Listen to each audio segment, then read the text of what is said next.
Hello friends, welcome to খেল দুনিয়া।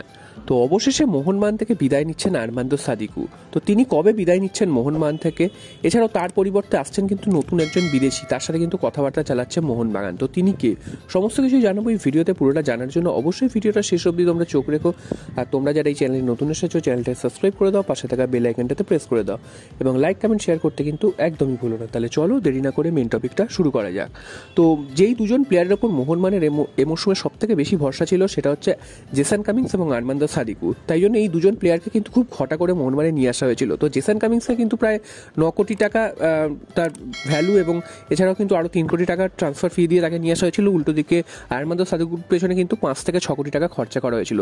তো দুজন প্লেয়ারই কিন্তু এই মরশুমে একদমই পারফরমেন্স করতে পারেননি তাদের আশা অনুযায়ী, এবং সেই কারণেই কিন্তু সমর্থকদের একটা রাগ তাদের ওপর পড়ছিল, গিয়ে তাদেরকে চেঞ্জ করার কথা বলা হচ্ছিল বারবার।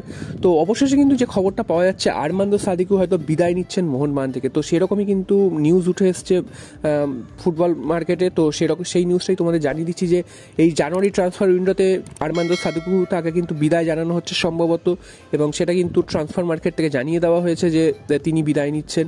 তো এই আরমান্দো সাদিকু তো একদমই পারফরমেন্স করতে পারেননি, 2-3টে গোল করেছেন, এছাড়া কিন্তু তার কোনো পারফরমেন্স সেভাবে নেই। তো আরমান্দো সাদিকু বিদায় নিলে তার জায়গায় কে আসবে মোহনবাগানে, তো সেটাও কিন্তু একটা বড় প্রশ্ন। কারণ আরমান্দো সাদিকু একজন স্ট্রাইকার, তবে মোহনবাগানের কিন্তু এই মুহূর্তে স্ট্রাইকারের থেকে বেশি প্রয়োজন কিন্তু সিডিএম, অর্থাৎ সেন্ট্রাল ডিফেন্সিভ মিডফিল্ডারে কোনো একজন বিদেশি প্লেয়ার। তো এই মুহূর্তে যেটা শোনা যাচ্ছে যে কোনো সিডিএমের দিকে কিন্তু মোহনবাগান আপাতত নজর দেয়নি। যে নামটা উঠে আসছে সেটা কিন্তু একজন ফরওয়ার্ডই, তিনি হচ্ছেন ব্রাজিলিয়ান একজন ফরওয়ার্ড, তিনি এই মুহূর্তে খেলছেন সেন্ট্রাল কোস্ট মেরিনার্সে, তার নাম হচ্ছে মার্কো টুলিও। তো এই প্লেয়ারটির দিকে মোহনবাগান নজর দিয়েছে, এবং ট্রান্সফার মার্কেটে কিন্তু সেটাই দেখা যাচ্ছে যে তার প্রতি কিন্তু চান্স রয়েছে মোহনবাগানে আসার প্রায় 70%।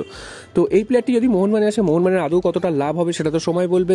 তবে এই প্লেয়ারটি কিন্তু যে পারফরমেন্স সেটা কিন্তু যথেষ্ট ভালো, যেমন জেসন কামিন্স করে এসেছিলেন এ লিগে সেরকমই কিন্তু পারফরমেন্স করেছেন তিনি এই মরশুমে, দেখা যাচ্ছে এখন অবধি। এএফসি কাপেও তার গোল রয়েছে, অ্যাসিস্ট রয়েছে, এছাড়াও কিন্তু অস্ট্রেলিয়ান এ লিগে বা তাদের যে কাপ হয় সেখানেও কিন্তু তিনি অনেকগুলো গোল করেছেন।